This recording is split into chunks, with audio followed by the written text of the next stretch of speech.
Well, John Helzer and Robert Schmidt, thanks so much for taking some time out of your day to kind of tell us what's going on with the BigRedSat. And before we get to that, why don't you tell our audience a little bit about who you are and how you came to be involved in space? Yeah, absolutely. Thank you so much for having us on here. My name is John Helzer, and I'm a junior at the University of Nebraska Lincoln. And I was part of the BigRedSat team when it first started. So it was me and my friend Joel Schaefer, both going into our sophomore year. We were approached by a man named John McClure with an opportunity to start an aerospace industry in Nebraska. So we started from an undergraduate aerospace team, and then we started reaching out to middle schoolers and high schoolers, and we formed what is now the Big Red Satellite team. It's really exciting. I know that you guys were kind of like selected recently. You'll tell us a little bit about that. But Robert, you're joining us today. Tell us a little bit about how you came to be involved and a little bit about who you are as well. I'm Robert Schmidt. I'm a freshman in high school. I joined the team I originally started when they originally were asking people to join it. And yeah. Are you a resident of Lincoln? Do you live close to the university? Yeah, I live close to the university. Okay. Well, John, start off by telling us about what's happened when we first interviewed, and I'll link those interviews in the chat area. Tell us what's been going on since you were selected. When we were first meeting with Joel, and I think we were also meeting with John, right? We spoke with John McClure. And this John McClure as well. We did a podcast with. I believe that you were in the process of being selected. So now you have been. So give us some updates. Oh man, there's been so much that's happened since we were selected. It's been a very busy time. So we were selected. Right after we were selected, of course, there was a flurry of paperwork and different forms to be filled out. But after all of that, we started working on precisely how we were going to integrate our perovskite payload into our satellite. And I should say, for people who don't know what our experiment is, we are testing a novel type of solar cell technology called perovskite solar panels, which are like commonly used gallium arsenide and silicon solar panels, except they're a lot thinner and a lot lighter. So anyway, we started working with a company down at the University of Oklahoma that's providing these perovskite solar cells through NREL. And we started working with them, as well as getting in contact with a couple of the other satellite teams that are also doing perovskite payloads, like Rhodes University and a little bit with Brown University, although a lot more with Rhodes because they're a lot more similar to us than Brown is. Brown is a lot more privatized. They're a little bit more advanced than us and Rhodes. But anyway, we started working with them. Let me interrupt you for a minute. You mentioned NREL, but folks may not know that's the National Research Energy Lab, or what's the acronym? I think National Renewable Energy Lab. Yes, I believe that's right. NREL, very good. So that's a quasi-government entity, correct? Yes. Yes, they're providing the perovskite solar cells, and then Oklahoma University is basically just testing them and providing actual data back to NREL and us. So that saved you some money, right? It saved us a ton of money, and it saved us more than that. It saved us the hassle of having to try to figure out where to get the facilities and knowledge to make our own perovskites, because that would have been next to impossible.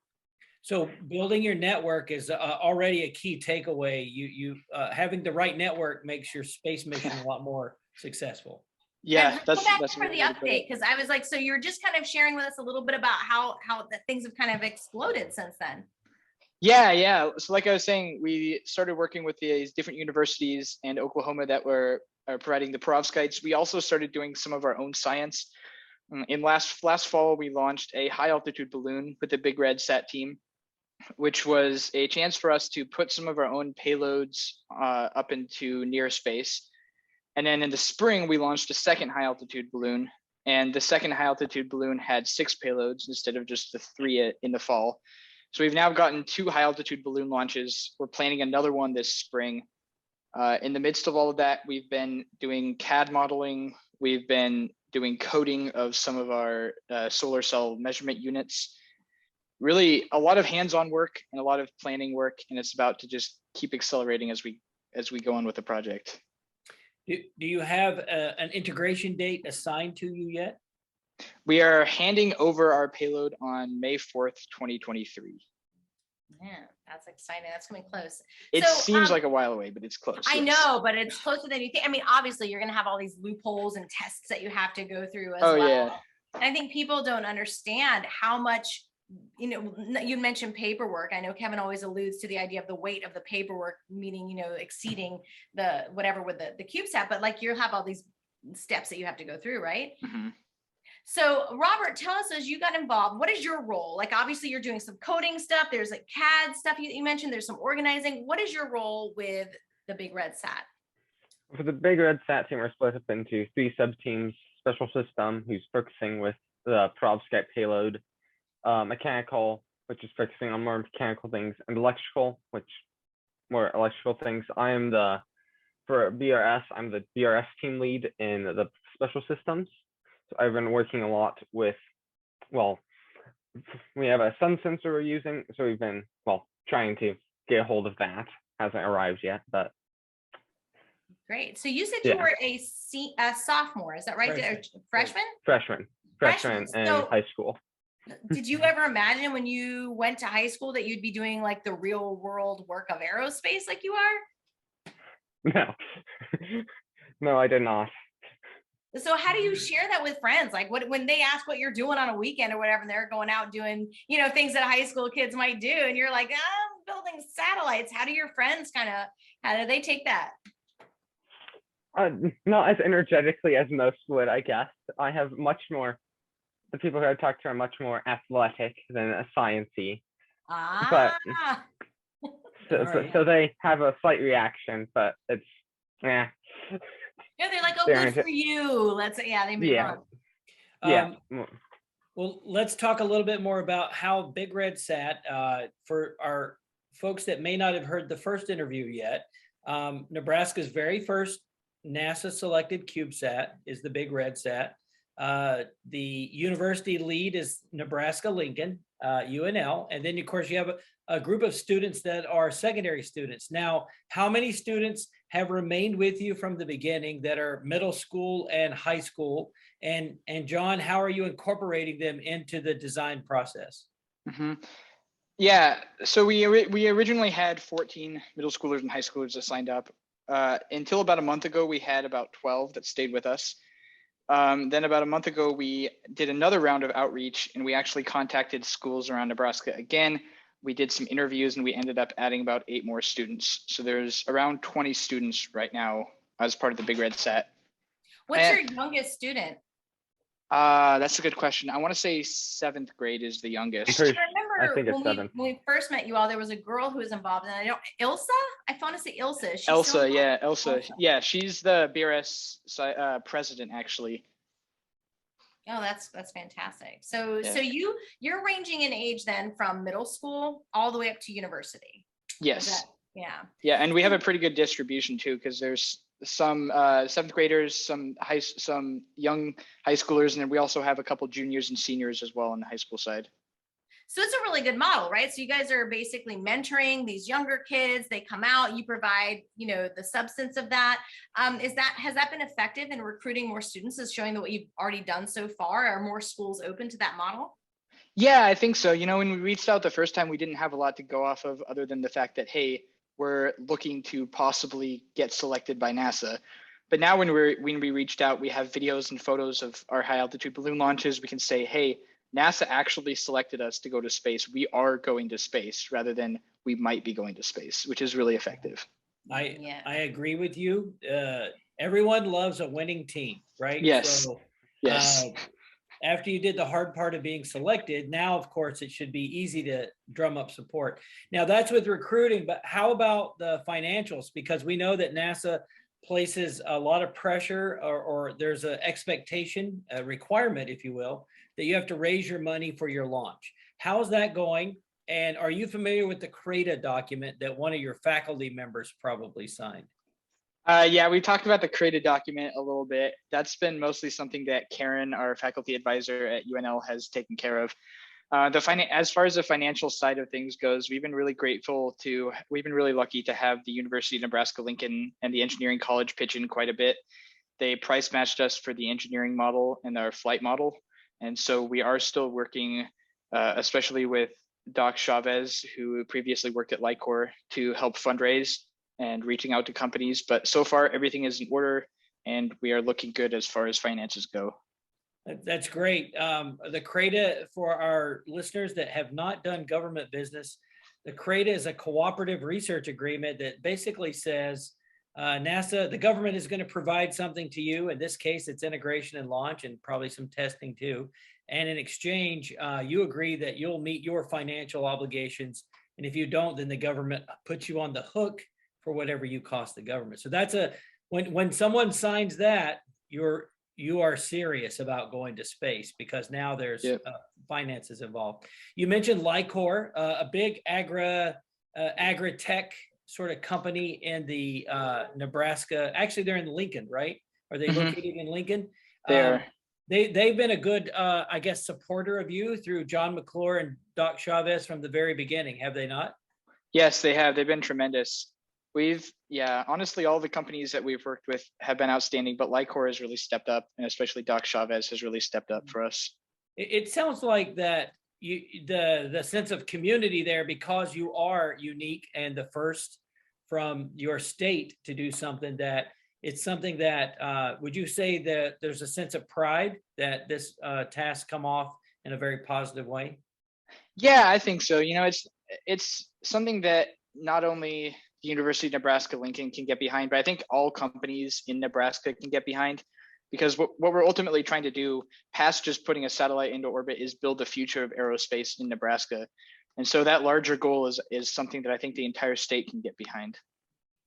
Right. I think the only thing better than having your first satellite in space is, of course, getting your second satellite in space. Yeah, you would know about that.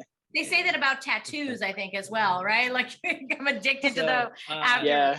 So the question is, have you guys, who is largely responsible for helping create this aerospace climate? Is it student driven at the university level? Would you say it's corporate driven? Is any of your local or any of your local officials involved, or the museum? Who are the players that you think will help bring about this aerospace climate, this aerospace new economy in Nebraska? That's a really good question, Kevin. I think it's complicated. On a short-term basis, it's the university students, because we're the ones who are actually doing the project. But there's so many players that are behind the scenes. Like I mentioned, Karen Stelling at University of Nebraska Lincoln, she's our faculty advisor for this project, and she's done a lot of work with outreach and just managing the project as a whole. So she's going to be a major player after us university students have graduated and helping get the next generation in line. We also have people in the corporate realm that I think are going to be doing a lot of the sponsorship work, but not necessarily managing the project, which is of course incredibly important too. So I would say in terms of building the aerospace climate, it's a mix between our faculty advisors and the current students that we have. Right. I know this, and this is just, you can take this for what it's worth. If Nebraska, the state, doesn't make very proactive steps towards creating that ecosystem that you described, then your graduates, you're going to go to another state to do aerospace, to do engineering and aerospace. Yeah. But a great intermediate step is to get your either state legislature or federal to create an incubator there at the university for startups. So when John Helzer wants to start up his company with Robert Schmidt, they have a place where they can really get their company started there locally and tap into those resources. Maybe an incubator is the next step. That I know that Embry-Riddle has a really nice one, and that's a common thing. You have incubators, then you have accelerators, and then boom, you're off to the races. So I want to go backwards a little bit. We've talked about high altitude balloons. It's something that we, Kevin has certainly done with our students, and we've been hearing more and more about with some podcasts. So tell me a little bit about the information that you're using on your high altitude balloon missions that are actually going to connect to your CubeSat technology. So either one of you can pick up on that. Yeah, I guess I can start off with some of that. I mean, high altitude balloons are a really good way, as you probably know, to simulate going to space without actually going to space. So on our past couple of high altitude balloons, most of our research has been focused on just learning how to use high altitude balloons and doing some basic experiments. Like on our last one, Robert, if you want to talk more about the kind of experiments that we did. Had on the previous one, we had, well, basically, we were just testing out things, see how they would work for high altitude balloons, get an idea of how high altitude balloon would work go for us. So had some people put a marshmallow experiment in. I think there what might have been a fungus experiment. We also had, I worked with a little nano satellite type thing, which is very small, not really, I don't want to say like a CubeSat because it's not really like that, but it's kind of like the shape, but even smaller, which we didn't end up launching because that was just, did not want to work for us. It's very painful to work with, and there wasn't much details on how it worked at that point in time either. But Right now, do you have, you sound like you described a pocket cube or something like a 1/4 of a CubeSat, but did you capture, was all of your telemetry, was it just stored on like a micro SD cards? Or did you have any kind of communications radios? Often balloons, we use radios with the balloons, and they're a great way to practice, our communication and tracking and whatnot. How did that work? I mean, we had a Global Star, or not a Global Star. It was a Spot GPS, which was an off-the-shelf GPS unit that we could send back live location data to us. Most of it was the recording just on an SD card, but we were able to get a little bit of telemetry. We're hoping to also use Spot GPS, as well as possibly, if it works, Global Star on this next balloon launch, and also get some actual data from our perovskites put up on a payload for this spring. Very good. Now, I donated an iStar radio to John McClure. So if you can find that, that was a donation to the Nebraska team. So please use that. Yes. Yes, of course. Now, my last question about the perovskite cells, you said they were thinner and different materials than, say, the gallium arsenide sort of silicon. Are they brittle, and are they real glassy? How do you think they'll stand up to the vibration levels of launch and with the vibe test before you launch? Yeah, I mean, the interesting thing about the perovskites is that because they're so thin, most of the actual width is made up of a glass substrate. So I think the entire width of the perovskite cells we have, at least, is like 1.01 millimeters, where 1 millimeter of that is the glass. So a lot of our vibrational strength is limited just by the glass substrate. As far as the actual perovskites, they're said to be pretty soft and elastic more than brittle. We are a little bit concerned about launching and the vibrations there, but that's why we've designed a payload that has pogo pins to make electrical contacts instead of hard connections. And of course, we'll be doing, the kind of rigorous testing that the CubeSats require. We'll be doing all of that to make sure that our CubeSat doesn't break. Do you have your own vibe table there on campus? We don't know. We're probably going to send the CubeSat off to another vibrational testing facility this summer. Just between you and I, we should probably pause, but you can take a motor and take an offset, an axle with a knob, and just put it up against, aluminum plate, and you can certainly build your own vibe table. I'm not saying it's like surgical quality, but you can certainly build your own. Yeah, I guess I hadn't thought of that. Also, John, the labs you looked at, the innovation labs or something like that, not innovation labs. But yeah. I think that they might have a vibes testing there also. Okay. And technically that's technically part of UNL, kind of, more or less part of it. I mean, if we could get in contact with them, yeah, that'd be great. I just remember one of your students, right, Kevin, built one for a science fair project, and it literally was a tire with like a piece of wood across the top and some kind of electrical thing, and that was like the level at which you're talking. Yeah, it was. I kid you not, it was elegantly crude and effective at shaking the snot out of everything. It was a sheet of plywood mounted to a big rubber tire, and there was a motor that had an axle, and as it turned, there was a knobby piece of metal that was offset, and it would just bump, and you had a rheostat, right? So you could vary the current to the motor and change the speed. And man, there was no delicate cycle there. It was it was wide open, and then it was we're going to tear this thing apart. So Yeah. our very first CubeSat, we vibrated one of the solar panels off. We were going to have deployable solar panels, but we failed at the vibe test. We sheared the nitinol hinges off. So that's why I love vibration stories, because Yeah. so we never see what happens in space, but you're there crying, you're laughing and crying for the vibe test. Well, I want to talk Yeah. about failure, because you had just mentioned it. It was a failure that the hinge came off, and Robert had mentioned earlier that they were trying to send this thing up with the high altitude balloon, and it didn't work out that way. So tell me a little bit about what you're learning from these supposed failures. They're pretty right? I mean, yeah, as Robert can also tell you, perovskites don't like to exist just in general. They don't like moisture, they don't like oxygen. So on Earth, it's not great. Yeah. Keeping them alive has been a problem. Well, you use like a nitrogen blanket or something, like a hood with positive airflow and nitrogen?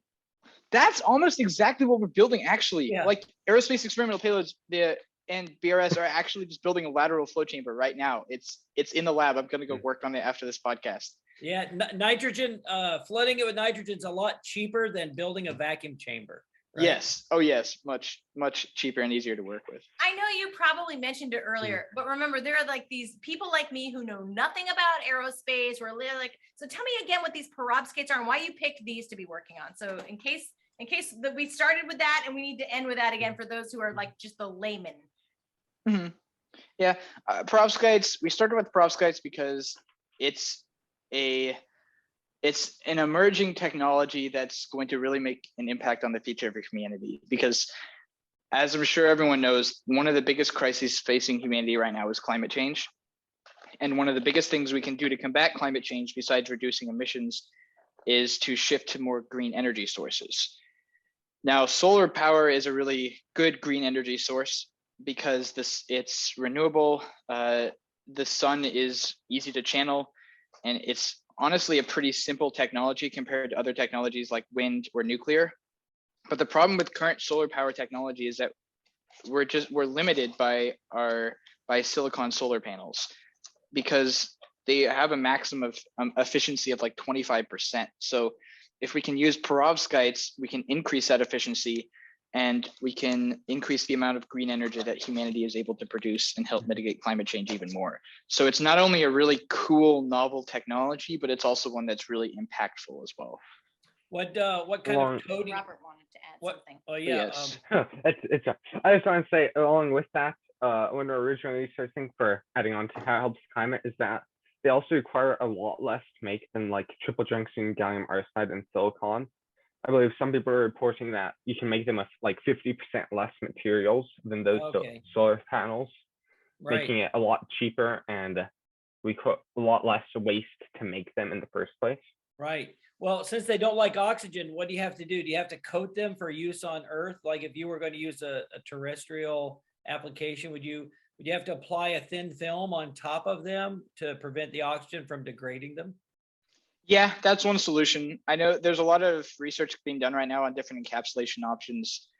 What we're specifically doing for our payload is we're building an aluminum enclosure it's like encapsulation, but it's just a lot larger. So it's basically just an aluminum fixture that has pure nitrogen on the inside, and then a layer of glass that the perovskites peek out through.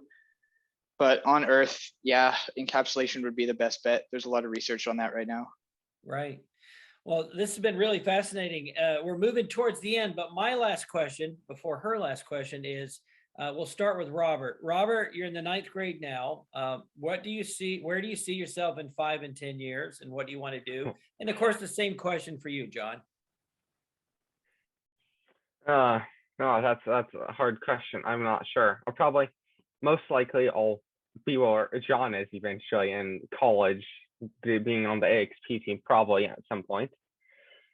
So after that, sorry. I was just going to say, does that mean you're thinking about engineering?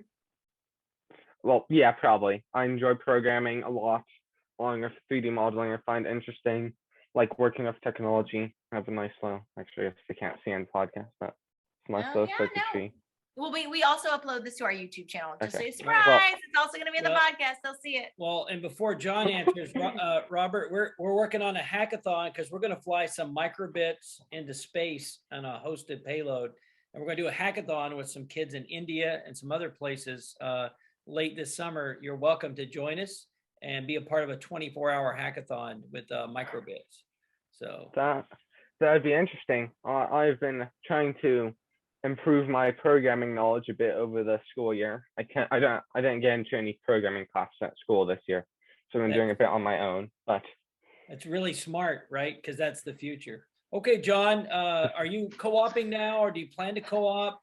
What's life like when you graduate here in a couple of years? Yeah, I have an internship right now at General Dynamics Ordnance and Tactical Systems, which is a defense company.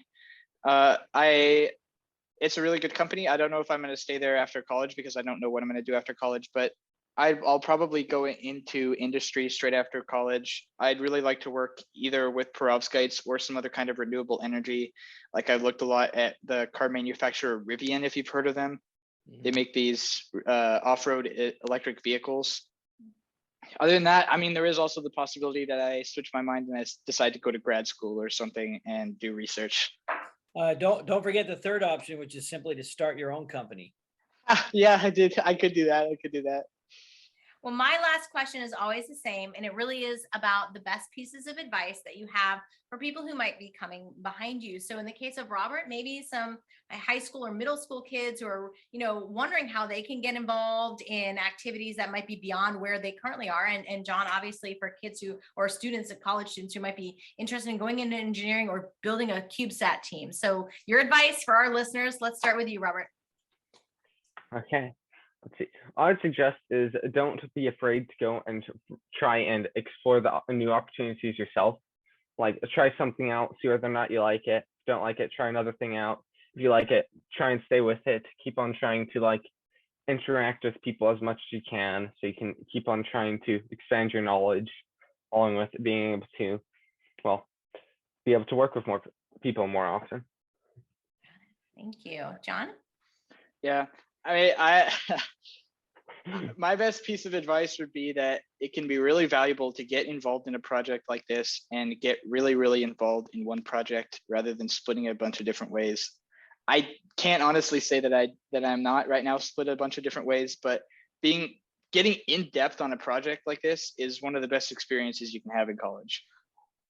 Right. I like that idea. The idea of, the going deeper instead of spreading it across, making sure that you are way more involved in that. Well, thank you guys so much for spending your time with us this afternoon. We really look forward to hearing about the BigRedSat as it is getting ready to launch, and we hope to have you back again. Awesome. Thank you so much for having us. We really enjoyed it. Awesome. Thank you.